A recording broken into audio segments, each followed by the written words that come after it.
Good morning everyone. दोस्तों आज है अप्रैल 25 2023 और हम लोग करेंगे द हिंदू न्यूज़पेपर के एनालिसिस। मेरा नाम है सितेंद्र चौधरी और आज फिर से लाए हूँ आपके लिए कुछ टॉपिक देख लेते हैं ब्रीफली।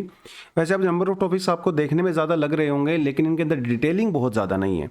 जैसे पहला टॉपिक हम लोग पढ़ेंगे आर्टिकल 200 जो कि गवर्नर के बारे में है। तो इसमें सुप्रीम कोर्ट ने बहुत अच्छी ऑब्जर्वेशन किया है, तो ये टॉपिक हम लोग थोड़ा देखने वाले हैं। वाइब्रेंट विलेज और गति शक्ति स्कीम जो पहले हम लोग दोनों कर चुके हैं, तो दोनों को मर्ज कर दिया है सरकार के द्वारा। उसके अलावा बांग्लादेश की जो पॉलिसी, एक्चुअली बांग्लादेश ने पहली बार इंडो पैसिफिक को लेके अपनी स्पेसिफिक पॉलिसी लॉन्च की है, तो वो पॉलिसी क्या है उसके बारे में बात करेंगे। देखिए बांग्लादेश हमारा पड़ोसी देश है भाई, तो ये क्या सोचता है इंडो पैसिफिक के बारे में हमारे लिए ज़रूरी है। उसके अलावा रशिया इन अफ्रीका, यहाँ पे एक दो छोटे छोटे से प्रीलिम्स के लिए पॉइंट आपको बताऊंगा, वही हमारे लिए ज़्यादा इंपॉर्टेंट है। मेंस के पर्सपेक्टिव से हल्की फुल्की अंडरस्टैंडिंग सफिशिएंट आपके लिए। उसके अलावा ह्यूमिडिटी क्या होती है, कितने टाइप की होती है, वो बिल्कुल ज्योग्राफी का स्टैटिक्स का पार्ट आज कवर किया गया है। उसके अलावा क्लाइमेट चेंज और ह्यूमन हेल्थ से कैसे रिलेशन है इसका, तो वो थोड़ा हम लोग यहाँ पे देखने वाले हैं। उसके अलावा सेम सेक्स मैरिज के लीगल स्टेटस को लेके प्रोज एंड कॉन्स, एक छोटा सा आर्टिकल है, थोड़ा एडिटोरियल है बेसिकली ये, तो थोड़ा इसको भी हम लोग देख सकते हैं। लेकिन एक बार फ्रंट पेज पे चलते हैं। फ्रंट पे क्या हो रहा है देखिए एक बार। India braces to evacuate nationals from Sudan. तो बस आपको प्रीलिम्स के लिए क्या करना है, ये ऑपरेशन का नाम याद रखना है।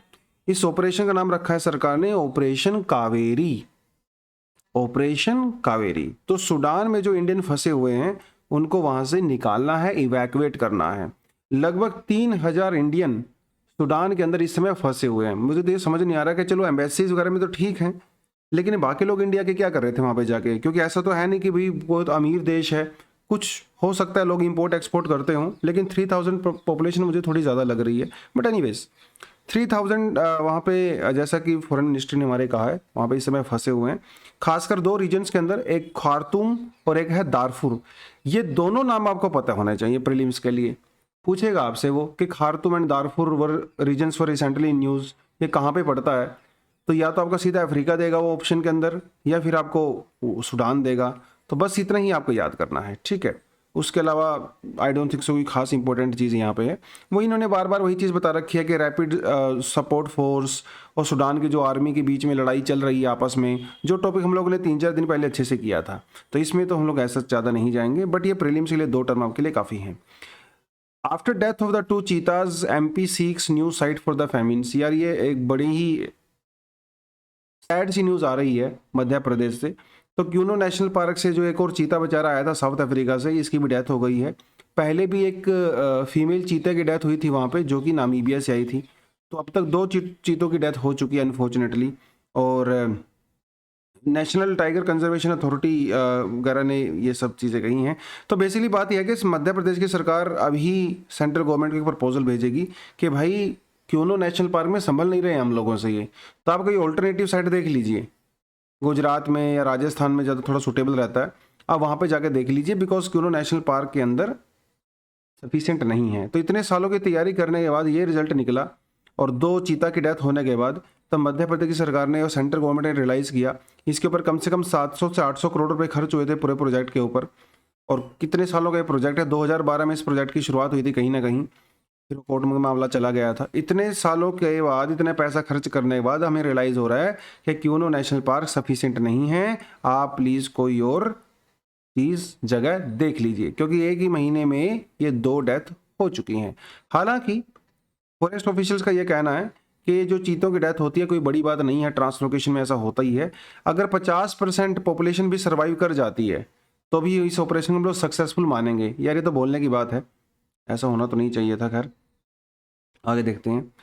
तो ये देखिए क्यूनो नेशनल पार्क के बारे में कुछ डिटेल्स जो वैसे पहले आपके पास हैं ही, मैंने कोई पहली बार नहीं दिया आपको, ठीक है। तो ये आप कंटेंट अपने आप से पढ़ सकते हो, क्यूनो नेशनल पार्क। चलिए, governor should not sit over bills से सुप्रीम कोर्ट। सिट ओवर का मतलब क्या है कि भाई गवर्नर के पास कोई बिल गया और उसके ऊपर सिग्नेचर करेंगे गवर्नर साहब, क्योंकि वो बिल बिना सिग्नेचर के तो वो बिल एक्ट बनता नहीं है। Bill is just a proposal, और एक्ट होता है फाइनली जब सिग्नेचर होते हैं गवर्नर साहब के। लेकिन गवर्नर साहब के पास जब कई बार ये बिल जाता है तो गवर्नर साहब क्या करते हैं, उस बिल के ऊपर ना तो उसको हाँ बोलते हैं ना ही उसको ना बोलते हैं, तो उस चक्कर में वो बिल पास ही नहीं हो पाता। तो उसके ऊपर बैठे रहते हैं बेसिकली कुंडली मार के ऐसा कुछ लोगों का कहना है। और आर्टिकल 200 बेसिकली गवर्नर को पावर देता है, ऐसा नहीं कि अपने मन से कर रहे हैं, मन से कुछ भी नहीं होता है, सब पावर कॉन्स्टिट्यूशन की दी हुई है। तो आर्टिकल 200 ये कहता है कि देखिए भाई, when a bill has been passed by the legislative assembly of a state और legislative councilling in terms of union territory, जब वो पास कर देता है by both houses of the legislature of the state, ठीक है, then bill will be presented to the governor. Okay, बहुत बढ़िया बात है, गवर्नर के पास जाएगा वो जब उसको लेजिस्लेटिव काउंसिल पास कर देती है। And the governor shall declare, governor ये डिक्लेयर करेगा, ईदर, ईदर मतलब या तो, ईदर दैट ही असेंट्स, या तो वो उसको अपनी हाँ कह दें, रिश्ता मंजूर है, और टू द बिल, और या फिर that he upholds the assent, assent ही नहीं देते हैं, विद होल्ड कर लेते हैं, देयरफॉर, और that he reserves the bill for the consideration of the president, या तो उसको हाँ बोल दें, एसेंट कर दें, यस, या फिर रिश्ते को ना बोल दें, मतलब विद होल्ड कर लें, ये रिश्ता नहीं हो सकता, या फिर उस रिश्ते को प्रेसिडेंट को रिकमेंड कर दें। तीन चीजें हो सकती हैं, या तो हाँ बोलो या ना बोलो, या प्रेसिडेंट के लिए उसको छोड़ दो। अब समस्या क्या है, देखिए यहां पे क्या लिखा हुआ है, प्रोवाइडेड दैट द गवर्नर में लिखा हुआ है, मस्ट नहीं लिखा हुआ है, गवर्नर में एज सून एज पॉसिबल, ये चार शब्दों का ही पूरा खेल हो रहा है यहां पे। As soon as possible after the presentation to him of the bill for the assent, return the bill if he is not the money bill. मतलब उनका ये कहना है, देखिए मनी बिल तो गवर्नर को मजबूरी में रिटर्न करना ही पड़ता है, मनी बिल में तो गवर्नर की कोई खास पावर है नहीं, बट मनी बिल के अलावा जो दूसरा कोई भी बिल होता है एसेंट देने के लिए, जब वो गवर्नर के पास आता है, देखो या तो गवर्नर सीधा सीधा नो कर दें, लेकिन अगर गवर्नर को यस करना है तो उसे एज सून एज पॉसिबल करना पड़ेगा, उसे के ऊपर कुंडली मार के आप नहीं बैठ के रह सकते हो। अब ये एज सून एज कितना, एक दिन, 2 दिन, 3 दिन, एक हफ्ता, 15 दिन, महीना, 2 महीना, कितना दिन, ये मेंशन कॉन्स्टिट्यूशन के अंदर नहीं किया गया है, बस ये लिख दिया एज सून एज पॉसिबल। अरे भाई आप यहाँ पे 15 दिन लिख देते, 30 डेज लिखते, 45 डेज, कुछ तो लिखते, लेकिन कॉन्स्टिट्यूशनल फ्रेमवर्क्स ने सोचा ही नहीं होगा कि गवर्नर अपनी पावर का मिसयूज करेंगे, उनको लगा था गवर्नर आदमी बड़ी आदमी होगा, लेकिन ऐसा हो नहीं रहा है बहुत सारे केस में, तो सीएम वर्सेस गवर्नर हो जाता है, उस केस में गवर्नर बिल के ऊपर बैठे रहते हैं। तो कोर्ट ने क्या कहा, सुप्रीम कोर्ट ऑन मंडे, मतलब कहा इन्होंने, sent a strong message that governor should return bill that they do not agree to as soon as possible and not sit over the bill।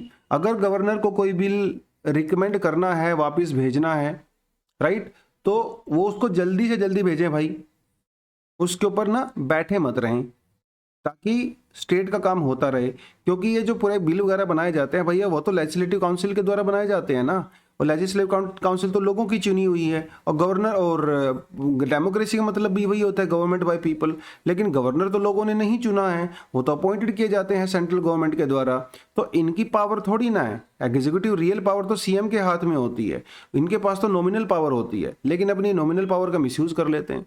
तो वो केस बहुत time से तमिलनाडु वगैरह के साथ भी चल रहा था। बाकी सेल्फ स्टडी के लिए मैंने कंटेंट आपको डाल दिया है, हिस्टोरिकल बैकग्राउंड ये मैंने 4-5 दिन पहले ही आपको करवाया था शायद। गवर्नमेंट ऑफ इंडिया एक्ट 1958 से इसकी शुरुआत होती है, Montagu Chelmsford reform 1919, government of India act 1935, और आफ्टर इंडिपेंडेंस जो हम लोगों ने अभी आर्टिकल 200 में यूज कर रहे हैं। तो ये तो हिस्टोरिकल बैकग्राउंड सी है इसकी। आर्टिकल 153 से लेके 167 तक जो हमारे पार्ट 6 का पार्ट है, ये पार्ट बहुत ज़रूरी होते हैं, ठीक है। आर्टिकल तो आप पे रट्टा मार ही लेते हो, लेकिन ये पार्ट्स भी बहुत ज़रूरी होते हैं। फंडामेंटल राइट कौन से पार्ट में आता है, ड्यूटीज़ कौन से पार्ट में आता है, सुप्रीम कोर्ट कौन से पार्ट में आता है, ये चीज़ आपको पता होनी चाहिए। और वाइस गवर्नर या डेप्यूटी गवर्नर का हमारे कॉन्स्टिट्यूशन के अंदर कोई प्रोविज़न नहीं है, जिस तरह से वाइस प्रेसिडेंट का होता है। चलिए जी, उसके अलावा लेजिस्लेटिव पावर गवर्नर की और जुडिशियल पावर गवर्नर की, ये मैंने आपके सेल्फ स्टडी के लिए कंटेंट डाला है, लास्ट वीक का कंटेंट है, कोई नया कंटेंट नहीं है ये। Vibrant village plan to be merged with the PM Gati Shakti, तो सेंटर का एम्बिशियस प्रोग्राम था काफ़ी ज़्यादा, वाइब्रेंट विलेज प्रोग्राम, जिसके अंदर क्या करना था, जो बॉर्डर एरियाज़ हैं अरुणाचल, उत्तराखंड, हिमाचल, यहाँ के विलेजेस में इंफ्रास्ट्रक्चर को इम्प्रूव करना था, क्योंकि वहाँ से बहुत सारे लोग माइग्रेंट होके जा रहे हैं। तो सरकार ने इसके लिए चलाया था वाइब्रेंट विलेज प्रोग्राम। अब दूसरा प्रोग्राम हमारे पास कौन सा था? गति शक्ति प्रोजेक्ट, जिसके अंदर सरकार की 16 मिनिस्ट्री को आपस में लिंक करना था, ताकि एक मिनिस्ट्री के अंदर जो प्रोजेक्ट चल रहा है तो दूसरी मिनिस्ट्री को तुरंत पता चल जाए। नहीं तो हमारे यहाँ पे क्या होती है, पहले सड़क बनती है, सड़क बनने के बाद 6 महीने बाद वो उसको दोबारा से खोद दिया जाता है। क्यों? क्योंकि वहाँ पे पाइपलाइन बिछाना भूल गए थे। पाइपलाइन बिछा देते हैं तो वहाँ पे कुछ और दिक्कत आ जाती है। ये इसीलिए होता है क्योंकि अलग अलग डिपार्टमेंट्स को एक दूसरे प्रोग्राम्स के बारे में पता ही नहीं है। तो गति शक्ति प्रोजेक्ट के अंदर 60 मिनिस्ट्रीज को आपस में ऐड किया गया था। ठीक है जी। तो सरकार ने कहा है कि भाई हम दोनों प्रोग्राम को आपस में मर्ज करेंगे। तो थोड़ा थोड़ा मैंने आपके लिए कंटेंट डाला अलग से। वाइब्रेंट प्रोग्राम जो है 2022 के बजट में ही इसको अनाउंस किया गया था, जिसके अंदर वो इंफ्रास्ट्रक्चर वगैरह बनाना है, वो तो एक अलग चीज़ है। उसके अलावा बीएसएफ के जवानों के लिए एक प्रहरी ऐप भी लॉन्च की गई है। प्रहरी ऐप में क्या होता है, जो हमारे डिफेंस पर्सनल होते हैं, जो बीएसएफ के जवान होते हैं, ये उनकी service related information, housing, Ayushman और गवर्नमेंट के जो प्रोग्राम्स वगैरह होते हैं जवानों के लिए, वो सब इस ऐप के ऊपर अपडेट हो जाते हैं। तो उनको सारी चीज़ें तुरंत जो है वो पता चल जाती हैं। गति शक्ति प्रोग्राम क्या है? गति शक्ति प्रोग्राम हमारे देश का अभी तक का सबसे बड़ा इंफ्रास्ट्रक्चर का इम्प्लीमेंटेशन का प्रोग्राम है, जिसके अंदर 110 लाख करोड़ रुपए हम लोग खर्च करेंगे, और ये 2019 के अंदर लॉन्च किया गया था। इतने बड़े लेवल पे जो प्रोजेक्ट का इन्फॉर्मेशन आज तक इंडिया में चला नहीं है। नेशनल इंफ्रास्ट्रक्चर पाइपलाइन प्रोग्राम भी इसको कहा गया है, या फिर आप इसे पीएम गति शक्ति भी कह सकते हो। इसके अंदर इंडिया में 11 इंडस्ट्रियल कॉरिडोर बनाए जाएंगे, जिसके ऊपर एकदम धमाकेदार इंडस्ट्री होगी भाई। ठीक है। और 2 डिफेंस कॉरिडोर बनाए जाएंगे, इसमें से एक होगा तमिलनाडु के अंदर और एक होगा उत्तर प्रदेश के अंदर। उसके अलावा 4G कनेक्टिविटी करनी है सभी गाँव में, ये हमारा अलग सेम है। और गैस पाइपलाइन भी बिछानी है 17,000 करोड़ की। तो ये बहुत एम्बिशियस सा टारगेट है, और सरकार ने सोचा है इसके लिए 24-25 तक इसको हम लोग अचीव कर लेंगे। बट लेट से होगा कि नहीं होगा वो एक अलग बात है। और इसके अंदर 16 इंफ्रास्ट्रक्चर मिनिस्ट्री वगैरह वो मैंने आपको यहाँ पे बता ही दिया है। चलिए जी। Bangladesh list out its priorities for the Indo Pacific, क्योंकि ऐसा है कि जो बांग्लादेश की प्राइम मिनिस्टर हैं वो विजिट कर रही हैं, कहाँ वो जा रही हैं भैया? जापान, वो जाएंगी यूएसए, वो जाएंगी यूके। और आपको ये पता है कि जापान या यूएसए और यूके ये इंडो पैसिफिक लेके कितने सेंसिटिव हैं आजकल। तो बांग्लादेश ने वहाँ जाने से पहले अपनी इंडो पैसिफिक रूपरेखा, बांग्लादेश इंडो पैसिफिक रूपरेखा मतलब है इंडो पैसिफिक आउटलुक रिपोर्ट या पॉलिसी इशू की है, जिसके अंदर उन्होंने सीधी सीधी सी बात बोली है कि भैया हम लोग तो रूल बेस्ड इंटरनेशनल ऑर्डर में बिलीव करते हैं। जो रूल बनाए गए हैं यूनाइटेड नेशन के द्वारा और जो दुनिया में अब तक चल रहा है सेकेंड वर्ल्ड वॉर के बाद, हम उसमें बिलीव करते हैं। और हम लोग free and uninterrupted movement and trade के अंदर बिलीव करते हैं इंडो पैसिफिक में। मतलब कोई अपनी टांग ना अड़ाए, जो काम स्मूथली तरीके से चल रहा है उसको चलने दीजिए। तो ये शेख हसीना जी ने अपनी इस पॉलिसी के अंदर कहा है। तो ये सीधा सीधा इंडिकेशन कहीं ना कहीं चाइना से भी है कि भाई हम लोग आपके साथ इस मामले में तो कम से कम अग्री नहीं करेंगे। इंडो पैसिफिक ओपन रहना चाहिए, फ्री रहना चाहिए। और इस पूरी पॉलिसी का जो एजेंडा है वो क्या है? Women, peace and security in the Indo Pacific. तो उन्होंने कहा है कि भाई अनऑब्स्ट्रक्टेड ओशन मूवमेंट जो है वो होना चाहिए। Bangladesh will support upholding of the national sovereignty and the oppose interference of the netter. ये तो नॉर्मल सी चीज़ें हैं, ठीक है। बाकी अभी तक बांग्लादेश ने किसी भी इंडो पैसिफिक किसी अलायंस के अंदर या इनिशिएटिव के अंदर पार्टिसिपेट नहीं किया है। और उसने कहा है कि भैया हम लोग तो न्यूट्रल ही रहेंगे, लेकिन हम लोग फ्री मूवमेंट की सपोर्ट करते हैं। चलिए जी। The Wagner groups action in Africa, ये हम लोगों ने थोड़े दिन पहले भी किया था, शायद आपको याद होगा 2-3 हफ्ते पहले हम लोगों ने इस टॉपिक को किया था। आज फिर से थोड़ा कर लेते हैं, लेकिन ज़्यादा नहीं कराऊंगा। सिर्फ प्रीलिम्स के पर्सपेक्टिव से जो इंपॉर्टेंट है उतना पता होना चाहिए। मेंस के पर्सपेक्टिव से वैसे भी इंडियन एस्पेक्ट इसमें कोई खास ऐसा है नहीं। तो कई बार क्या करते हैं ना, आजकल न्यूज़पेपर में पिछले 8-10 साल में कभी कभी वो क्या करता है, कुछ टेररिस्ट ऑर्गेनाइजेशन, कोई ऐसी पॉपुलर ऑर्गेनाइजेशन, उनके बारे में ना क्वेश्चन पूछ लेता है। या फिर कोई ऐसी इंपॉर्टेंट साइट हुई हो जहाँ पे वोल्केनिक इरप्शन हुआ हो, या कोई प्रॉपर सिटी हो कोई जो बहुत न्यूज़ में रही हो। मैंने आपको पहले भी रिकमेंड किया था, आप एक छोटी सी नोटबुक बना सकते हो जिसमें कुछ कीवर्ड्स मेंशन कर सकते हो, सिर्फ कीवर्ड्स। जैसे यहाँ पे वैगनर ग्रुप है, तो वैगनर ग्रुप के साइड में लिखोगे प्राइवेट टेररिस्ट और या फिर प्राइवेट मिलिशिया इन रशिया। इतना सा लिखोगे अगर आप, तो आपके पास एग्जाम तक जाते जाते मेरे ख्याल से 150 से लेके 200 तक ऐसे छोटे छोटे कीवर्ड हो जाएंगे। प्रीलिम्स में जाने से पहले एक बार उसको देख लो, 10 मिनट का काम है वो, 15 मिनट का, इससे ज़्यादा नहीं लगेगा। तो पूरे साल भर में जो ऐसे छोटे छोटे कीवर्ड, छोटी छोटी सिटीज, साइट्स जो न्यूज़ में रही हैं, वो तुरंत आपके दिमाग में बैठ जाएंगी। ये बड़ी अच्छी एक्सरसाइज होती है प्रीलिम्स से पहले करने के लिए। तो वैगनर ग्रुप ने भाई अफ्रीका के अंदर जो है एकदम झंडे गाड़े हुए हैं, और आप यहाँ पे क्लियरली देख सकते हो कितनी सारी साइट्स हैं यहाँ पे। तो सूडान, लीबिया, माली, ऊपर से आप सीरिया में भी चले जाइए, नीचे से मोजाम्बिक और सी आर, मतलब कोई आप देश, बुर्किना फासो, आप कोई कंट्री ऐसा बचा ही नहीं है लगभग अफ्रीका में जहाँ पे इस प्राइवेट आर्मी है, प्राइवेट मिलिशिया है, ये प्राइवेट आर्मी है ये, कि जिसका रोल ना रहा हो। हर जगह एंगेज्ड है। इसका नाम है वैगनर ग्रुप। बस इतना आपके लिए सफिशिएंट है। ठीक है, वैगनर ग्रुप क्या है? Wagner group is a Russian paramilitary organization headed by Yevgeny Prigozhin. ये इस आदमी का नाम है भैया, बहुत पावरफुल आदमी है। ठीक है जी। तो इसका काम क्या है? इसका काम बहुत कुछ है। इसका काम है कि भाई ये तो पॉलिटिकल, इकोनॉमिकल और मिलिट्री फील्ड्स के अंदर आजकल काम करती है, और जिन फोर्सेस के साथ ये काम करती है उनको हथियार वगैरह सप्लाई कराती है, वेपन्स वगैरह वो सब प्रोवाइड कराती है। और मतलब काम इसका यही है कि अफ्रीका में जो अथॉरिटेरियन लीडर्स हैं, जो पुतिन जैसे ही हैं, वो भी अथॉरिटेरियन ही हैं, ये भी अथॉरिटेरियन है, तो उनके साथ मिलकर वो काम करते हैं। तो वहाँ पे कोई रेबल्स वगैरह होते हैं तो उनको मारना, वहाँ के जो नेचुरल रिसोर्सेज हैं उनकी प्रोटेक्शन करना, और अपने खुद देखें रशिया को बहुत ज़्यादा यहाँ पे जो नेचुरल रिसोर्सेज वगैरह हैं उनकी माइनिंग वगैरह के अधिकार मिले हुए हैं, तो उनको प्रोटेक्ट करना, नेचुरल रिसोर्सेज को के कॉन्ट्रैक्ट लेना, ये सब काम किए जाते हैं इस वैगनर ग्रुप के द्वारा। हालांकि रशिया में का कानून ये कहता है कि हम लोग किसी भी तरह की लीगल आर्मी को सपोर्ट नहीं करते हैं। इस वजह से वो वैगनर कहता है कि भाई हम तो रशिया से एफिलिएटेड हैं ही नहीं, लेकिन सबको पता है रशिया से एफिलिएटेड हैं। कुछ समय पहले पुतिन ने ये कहा था, क्योंकि वैगनर ग्रुप जो है ना, वो यूक्रेन के अंदर रशियन आर्मी के साथ मिलकर काम करता है। तो कुछ समय पहले रशिया ये भी कहा था पुतिन ने कि भाई जो भी आदमी रशिया के साथ मिलकर काम करेगा अगेंस्ट यूक्रेन, वो होंगे पैट्रियट्स। तो वैगनर ग्रुप भी पैट्रियट ही है। ठीक है। और यूनाइटेड नेशंस वगैरह, अमेरिका ऑफ कोर्स वो तो इसको अपोज करेंगे ही, वो सीधी सी बात है। ठीक है। तो माली में बहुत सारी डायमंड माइंस हैं, बुर्किना फासो के अंदर जो रेयर अर्थ एलिमेंट की जो माइंस हैं वो सब प्रोटेक्ट की जाती हैं, और यहाँ पे अलकायदा वगैरह भी काफ़ी एक्टिव रहता है इस पूरे एरिया में, बुर्किना फासो, कैमरून और लीबिया वगैरह में। तो वहाँ से थोड़ा वो उसको भी देखता है, क्योंकि पहले यहाँ पे फ्रांस का कंट्रोल हुआ करता था काफ़ी सालों तक।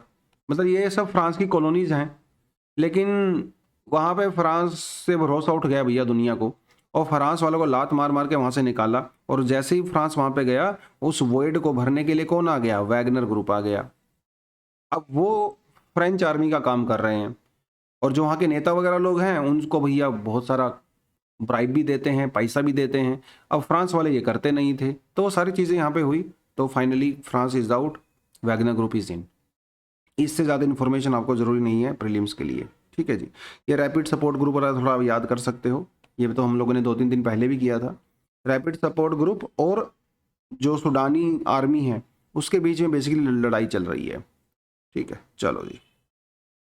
नेक्स्ट अपने पास आता है ये वाला, देखिए, how to check relative humidity on a hot day to keep yourself cool.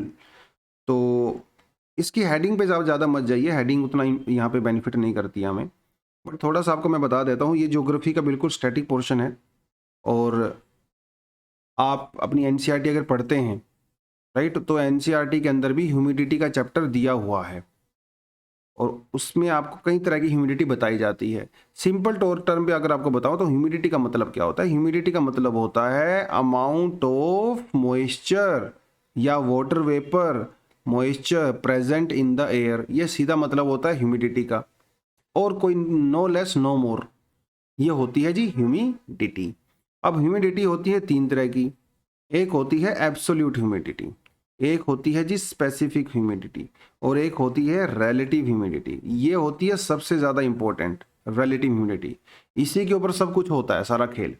Absolute humidity ये तो हमारे लिए इंपॉर्टेंट नहीं होती है, specific humidity as such. Absolute humidity का मतलब होता है कि भैया total amount of water vapour present in the air, जैसे इस समय सुबह के 8:35 हुए हैं, इस समय इस पर्टिकुलर एरिया में कितना मॉइस्चर अवेलेबल है उसे कहते हैं एब्सोल्यूट ह्यूमिडिटी, और एक होती है रिलेटिव ह्यूमिडिटी। देखिए एयर की एक मैक्सिमम कैपेसिटी भी होती है कि वो कितना मॉइस्चर होल्ड कर सकती है, ठीक है, और ये टेम्परेचर के ऊपर डिपेंड करता है। जैसे जैसे टेम्परेचर इंक्रीज होता है हमारी जो एयर होती है वो थर्स्टी हो जाती है, उसको प्यास लगती है, तो ज़्यादा मॉइस्चर कैरी कर सकती है। तो मतलब टेम्परेचर जैसे जैसे बढ़ता है एयर की जो मैक्सिमम कैपेसिटी है मॉइस्चर को होल्ड करने की वो भी इंक्रीज होती रहती है। तो रिलेटिव ह्यूमिडिटी का मतलब क्या होता है? Absolute humidity divided by maximum capacity of air to hold moisture. जैसे इस समय मान के चलिए कि किसी पर्टिकुलर एरिया में 2 किलोग्राम पर मीटर क्यूब, ठीक है, ये एब्सोल्यूट ह्यूमिडिटी है, मतलब 2 kg मान के चलिए कि 2 kg वहाँ पे टोटल मॉइस्चर है, लेकिन उस एयर की मैक्सिमम कैपेसिटी कितनी है? सपोज 4 kg, इतना वो होल्ड कर सकती है। तो रिलेटिव ह्यूमिडिटी कितना हो गया? अब क्योंकि ये रिलेटिव है, हम लोग कंपेयर कर रहे हैं, तो इसलिए इसको 100 से मल्टीप्लाई करते हैं तो परसेंटेज टर्म में होता है, तो उसकी रिलेटिव ह्यूमिडिटी हो जाती है आपकी 50%। ये होती है जी रिलेटिव ह्यूमिडिटी। अब रिलेटिव ह्यूमिडिटी जब 100% हो जाती है तो सैचुरेटेड एयर हो जाती है, फिर आपका जो है कंडेंसेशन क्लाउड्स वगैरह शुरू हो जाते हैं। ये आर्टिकल क्या कहता है? देखिए मैं आर्टिकल को अपने आपको जो इसी तरीके से यहाँ पे करवा रहा हूँ। आर्टिकल ये कहता है कि भाई एब्सोल्यूट ह्यूमिडिटी ह्यूमन हेल्थ से जो है वो रिलेटेड होती है। ऐसे अब मान के चलिए कि अब यहाँ पे दो सिनेरियो हैं कि मेरे रूम की जो एयर है वो काफ़ी ड्राई है, ठीक है जी, ये ड्राई है और मैंने क्या किया, अपने रूम में पुशअप करने शुरू कर दिए। पुशअप करने से क्या होगा? मुझे पसीना आएगा। पसीना आने से क्या होगा? क्योंकि मेरे रूम की एयर ड्राई है तो वो जो मेरी स्किन से जो वो स्वेट है वो इवेपोरेट होगी, और जब स्वेट इवेपोरेट होती है तो क्या होता है? कूलिंग इम्पैक्ट होता है। अरे भाई इवेपोरेशन का मतलब क्या होता है? लिक्विड किस में कन्वर्ट हो रहा है? गैस में कन्वर्ट हो रहा है, और लिक्विड जब गैस में कन्वर्ट होगा तो मॉइस्चर तो हीट तो वो लेगा ना, हीट लेगा तभी तो इवेपोरेशन होगा। तो मेरी स्किन से हीट लेता है, और क्योंकि मेरी स्किन से हीट बाहर जा रही है तो मेरी स्किन जो है वो ठंडा ठंडा फील करती है। आप सबने अच्छे से देखा होगा, आज जब पंखे के सामने आते हो हवा चलती है तो ठंडा महसूस करते हो, ऐसे ही तो होता है। या भाई कई बार लोग क्या करते हैं, गीला कपड़ा करके हल्का सा अपने फेस के ऊपर बॉडी के ऊपर ढक देते हैं, तो उससे भी जब इवेपोरेशन होता है तो ठंडी लगती है आपको, कूलिंग इम्पैक्ट आता है। तो ये होता है तब।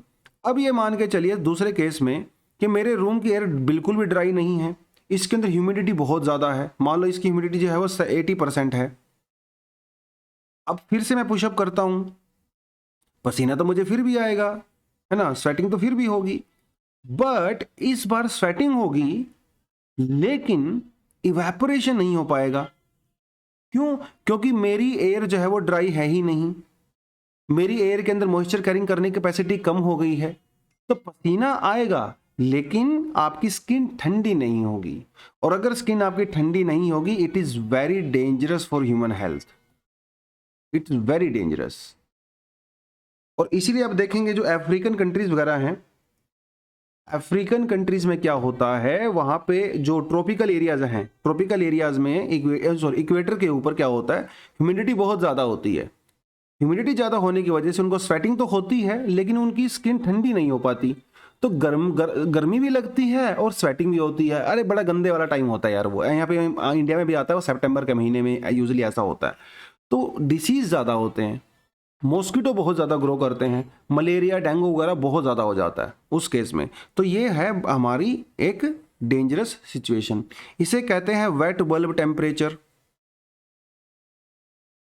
वेट बल्ब टेम्परेचर हमारी स्किन का टेम्परेचर एक मिनिमम टेम्परेचर होता है।